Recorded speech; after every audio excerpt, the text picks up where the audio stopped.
Hello વિદ્યાર્થી મિત્રો, જો વિડીયો ઝાંખો દેખાતો હોય તો સેટિંગમાં જઈને ક્વોલિટીમાં જઈને હાયર પિક્ચર ક્વોલિટી અથવા 720 પિક્સલ ઉપર ક્લિક કરી નાખવાનું, એટલે તમારો વિડીયો એકદમ ક્લીન દેખાશે.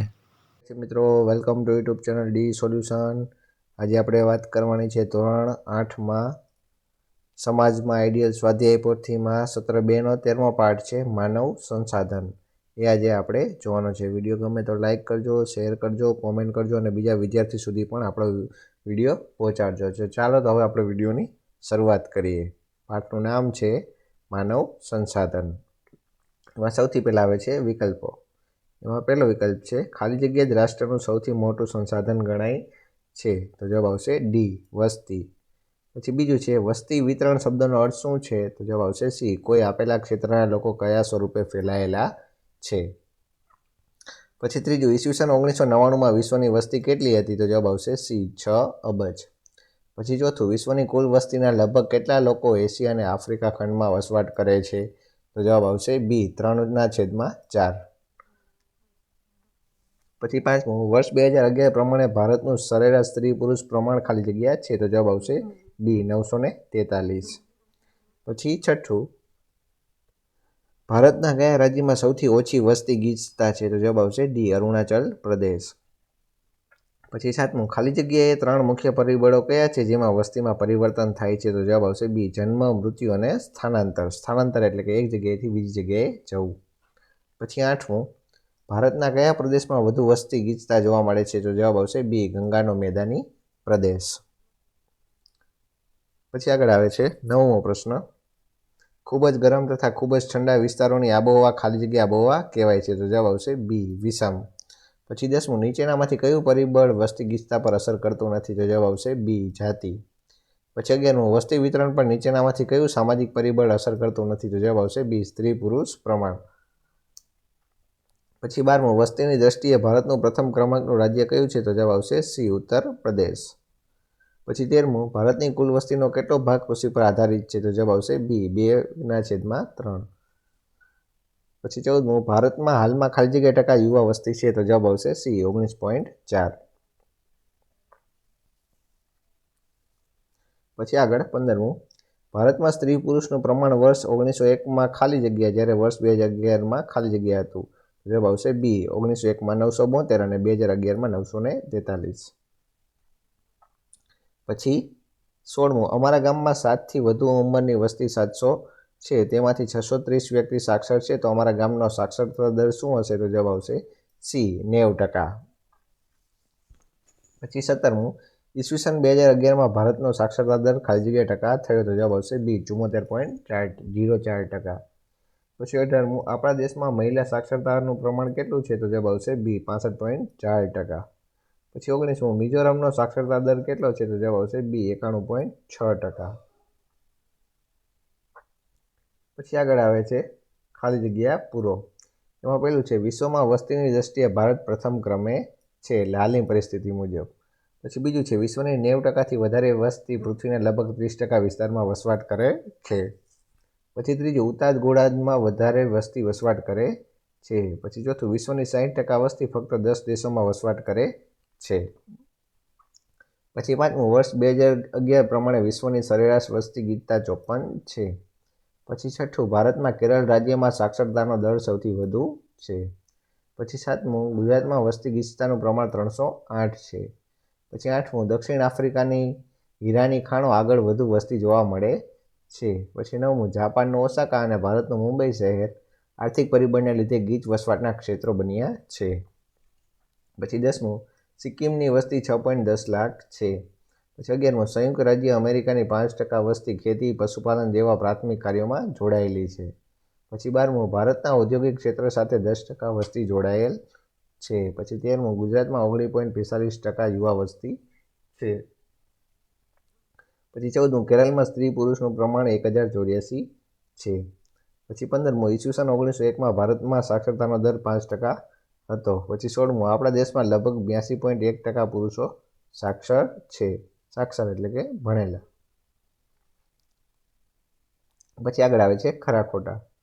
એમાં પહેલું છે માનવ સંસાધન પ્રથમ સાધન છે, તો જવાબ આવશે ખોટું.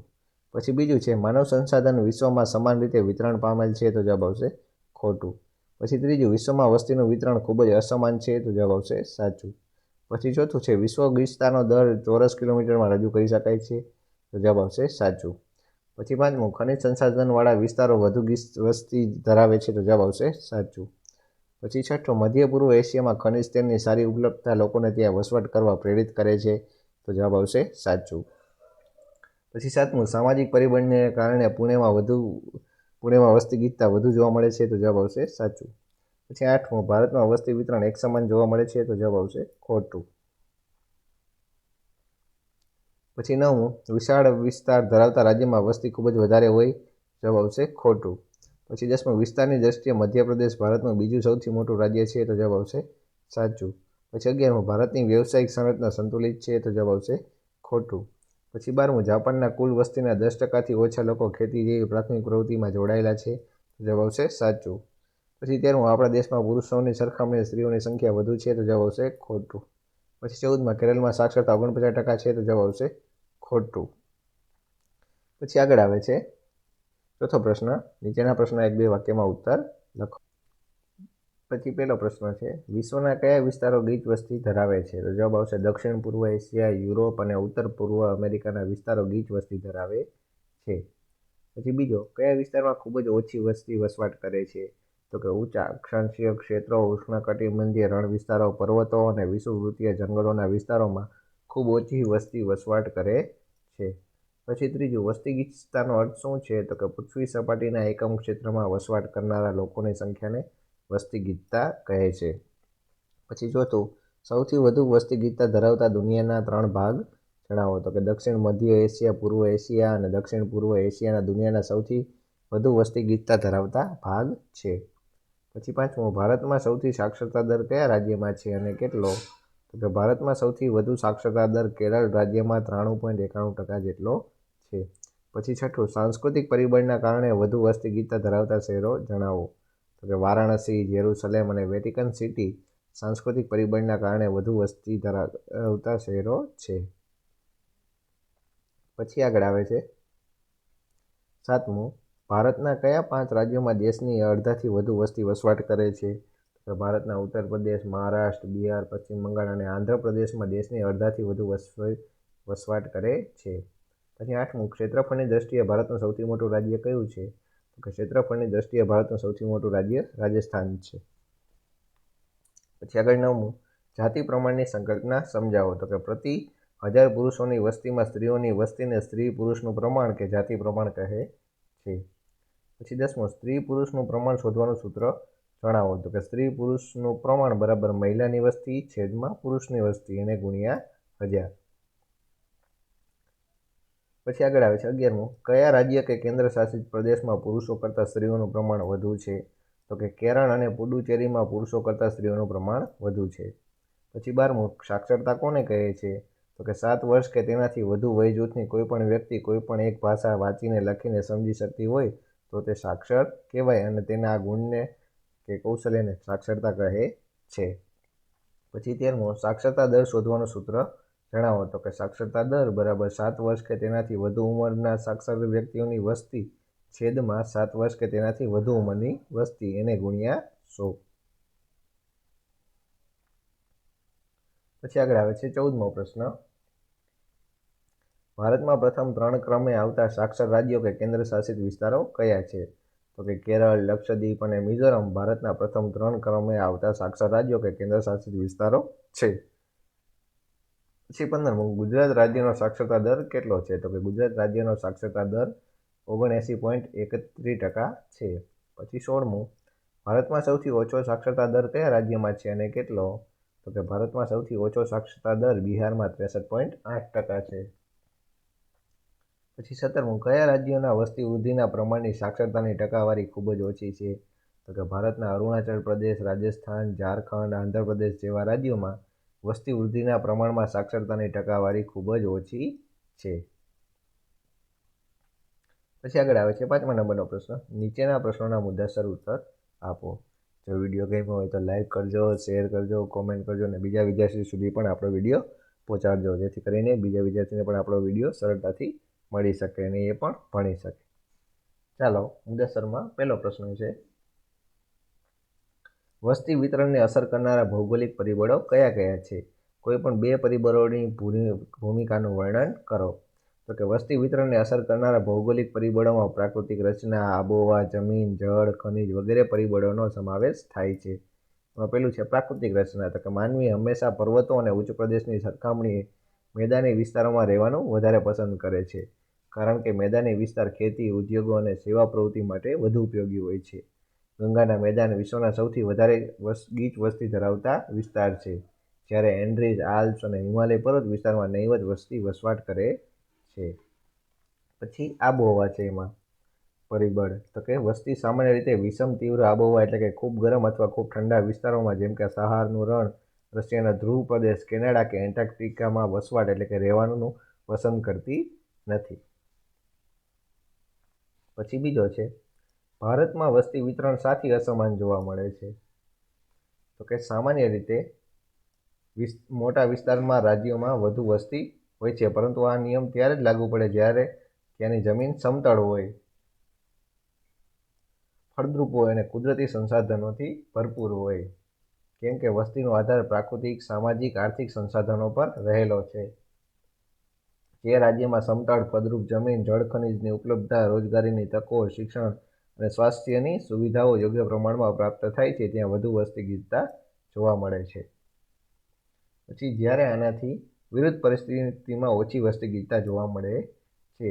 આ જ કારણથી ભારતમાં નદી કિનારાના મેદાની વિસ્તારમાં વધુ વસ્તી, જ્યારે પર્વતીય કે રણ પ્રદેશ વિસ્તારમાં ઓછી વસ્તી હોય છે. પછી આગળ આવે છે ત્રીજું, વસ્તી ગીચતા પર અસર કરતા સામાજિક, સાંસ્કૃતિક અને આર્થિક પરિબળો વિશે જણાવો. તો કે વસ્તી ગીચતા પર સામાજિક, સાંસ્કૃતિક અને આર્થિક પરિબળ અસર કરે છે. આ પરિબળો જ્યાં સારા હોય ત્યાં લોકો વધુ પ્રમાણમાં વસવાટ કરે છે, જેથી ત્યાં વસ્તી ગીચતા વધુ જોવા મળે છે. પહેલો છે સામાજિક પરિબળ એક. તો એમાં શું આવશે? તો કે સારા રહેઠાણ, શિક્ષણ અને સ્વાસ્થ્યની સગવડો સારી હોય તેવા વિસ્તારમાં વધુ વસ્તી ગીચતા જોવા મળે છે, દાખલા તરીકે પુણે. પછી બીજું છે સાંસ્કૃતિક પરિબળ. તો કે પરિવાર, ધર્મ અને સાંસ્કૃતિક મહત્વ ધરાવતા સ્થાન વસ્તીને આકર્ષિત કરે છે, દાખલા તરીકે વારાણસી, જેરુસલમ અને વેટિકન સિટી. પછી આવે છે આર્થિક પરિબળ. તો કે ઔદ્યોગિક વિસ્તાર રોજગારીની તક ઊભી કરે છે. રોજગારી સરળતાથી ઉપલબ્ધ થતી હોય તેવા વિસ્તારમાં લોકો વધુ પ્રમાણમાં વસવાટ કરતા હોય છે, દાખલા તરીકે જાપાનનું ઓસાકા અને ભારતનું મુંબઈ.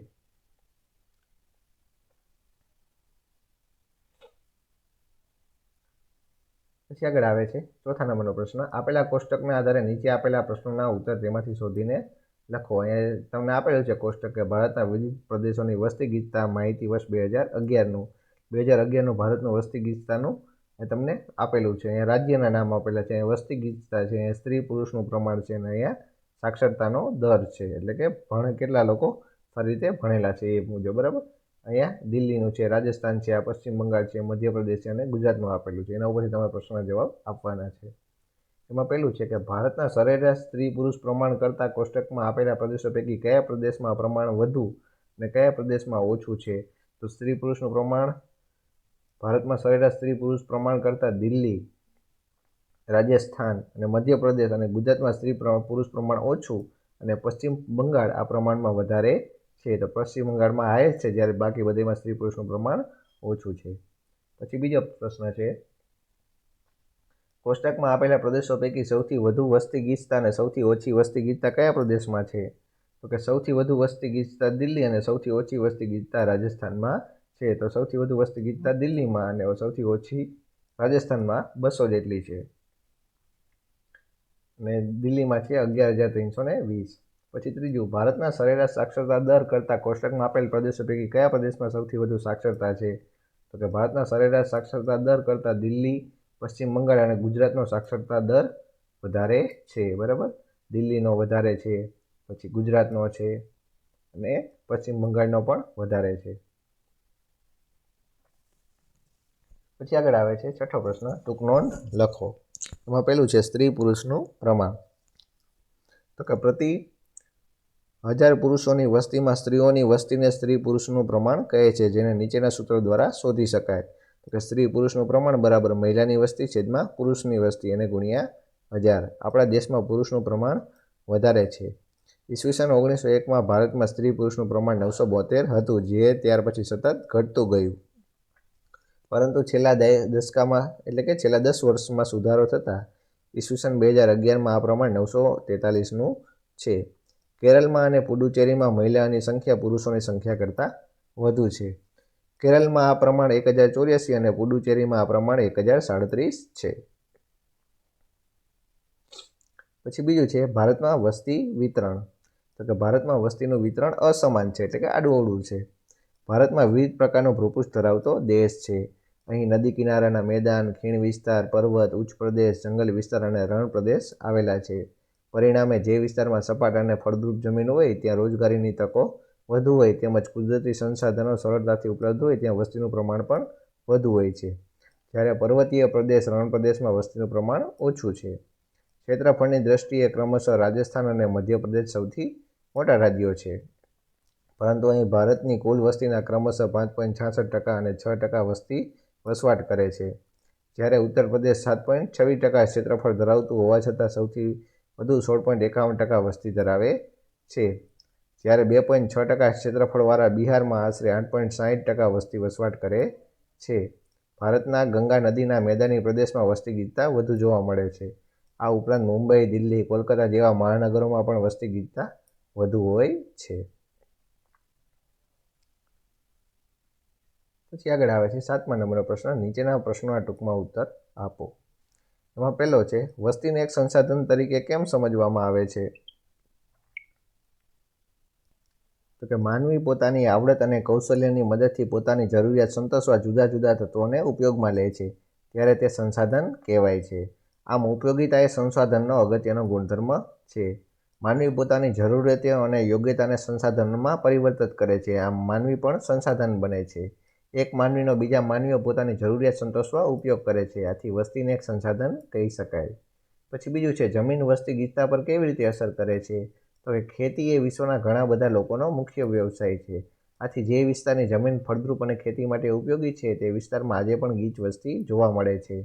જેમ કે ભારતમાં ગંગા અને બ્રહ્મપુત્ર, ચીનમાં હવાંગ-હો અને ચાંગજિયાંગ તથા ઇજિપ્તમાં નાઇલ નદીના ફળદ્રુપ મેદાન ગીચ વસ્તી ધરાવતા વિસ્તારો છે.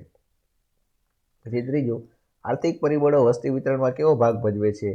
તો કે જે વિસ્તારોમાં ઉદ્યોગ કેન્દ્રિત થયા હોય ત્યાં રોજગારીની તકો વધારે હોવાથી મોટી સંખ્યામાં વસ્તી આ વિસ્તારો તરફ આકર્ષાય છે. તેથી જે શહેરોમાં ઉદ્યોગ, ધંધા, વેપારના વિકાસ સારો છે ત્યાં વધુ વસ્તી ગીચતા જોવા મળે છે. દાખલા તરીકે મુંબઈ, બેંગલુરુ, કોલકાતા, અમદાવાદ, ચેન્નઈ વગેરે ભારતીય શહેરોમાં વધુ વસ્તી ગીચતા છે. પછી આગળ ચોથું, ઉદ્યોગોમાં વધુ વસ્તી જોડાય તે શા માટે જરૂરી છે? તો કે દેશના આર્થિક વિકાસનો આધાર ઉદ્યોગો પર રહેલો છે. તેના દ્વારા તે આયાત પર નિયંત્રણ રાખીને નિકાસમાં વધારો કરી શકે છે, જેથી રાષ્ટ્રીય સંપત્તિ અને આવકમાં વૃદ્ધિ થાય છે. આથી ઉદ્યોગમાં વધુ વસ્તી જોડાય તે જરૂરી છે. પછી આગળ આવે છે 5મું, વસ્તી વધારાનો આર્થિક લાભ લેવા શું કરવું જોઈએ? તો કે વસ્તી વધારાનો આર્થિક લાભ સ્વાસ્થ્ય, શિક્ષણ અને તાલીમ કૌશલ્યના શિક્ષણની તકો વધારવી જોઈએ. યુવાનોની આકાંક્ષાઓને પૂરી કરવા ઉત્તમ રોજગારીની તકોનો પણ વધારો કરવો જોઈએ, જેથી યુવાનોને કૌશલ્યનો લાભ લઈ દેશની આર્થિક પ્રગતિ સાધી શકાય. પછી છઠ્ઠું છે, વિશ્વમાં વસ્તીના અસમાન વિતરણના કારણો કયા છે? તો કે વિશ્વમાં સંસાધનોની સરળતાથી ઉપલબ્ધતાના આધારે વસ્તી વિતરણ જોવા મળે છે. વિશ્વમાં સંસાધનો પણ અસમાન રીતે વહેંચાયેલા હોવાથી વસ્તી વિતરણમાં પણ અસમાનતા જોવા મળે છે. નદી કિનારાના મેદાનો, મુક્ત ત્રિકોણ પ્રદેશ, ફળદ્રુપ અને સપાટ જમીન ધરાવતા પ્રદેશો, ઔદ્યોગિક એકમો ધરાવતા પ્રદેશોમાં વસ્તી ગીચ હોય છે. જ્યારે પર્વતીય પ્રદેશ, રણ પ્રદેશ, વિષમ આબોહવાના પ્રદેશો, ખેત ઉત્પાદન માટેની પ્રતિકૂળ પરિસ્થિતિ ધરાવતા વિસ્તારોમાં વસ્તી ગીચતા ઓછી હોય છે. પછી 8મો પ્રશ્ન, નીચેના પ્રશ્નોના કારણ આપો. એમાં પહેલું, રણ વિસ્તારો ખૂબ જ ઓછી વસ્તી ધરાવે છે. એવું કેમ હોય છે રણ વિસ્તારમાં? તો કે રણ વિસ્તારોની આબોહવા અત્યંત ગરમ હોય છે. પછી આગળ આવશે, ત્યાંની જમીન ખેતી માટે અનુકૂળ નથી. ઉપરાંત અહીં પાણી પણ સરળતાથી ઉપલબ્ધ નથી. આવા પ્રતિકૂળ સંજોગોને લીધે રણ વિસ્તારો ખૂબ જ ઓછી વસ્તી ગીચતા ધરાવે છે. પછી આગળ આવે છે જોડકા જોડો. ચાલો, રાજસ્થાન તો શું આવશે? જવાબ આવશે સી, સૌથી વધુ ક્ષેત્રફળ ધરાવે. પછી બીજું છે ઉત્તર પ્રદેશ, તો જવાબ આવશે એ, સૌથી વધુ વસ્તી ધરાવે. પછી ત્રીજું છે અરુણાચલ પ્રદેશ, તો જવાબ આવશે ડી, સૌથી ઓછી વસ્તી ગીચતા. પછી ચોથું છે દિલ્હી, તો જવાબ આવશે બી, સૌથી વધુ વસ્તી ગીચતા. ચાલો, તો અહીંયા તમારો પાઠ પૂરો થાય છે. વિડીયો કેવો લાગ્યો તે કોમેન્ટમાં જણાવજો અને બીજા વિદ્યાર્થીને પણ પહોંચાડજો. ત્યાં સુધી જોતા રહો આપણી ચેનલ ડી સોલ્યુશન.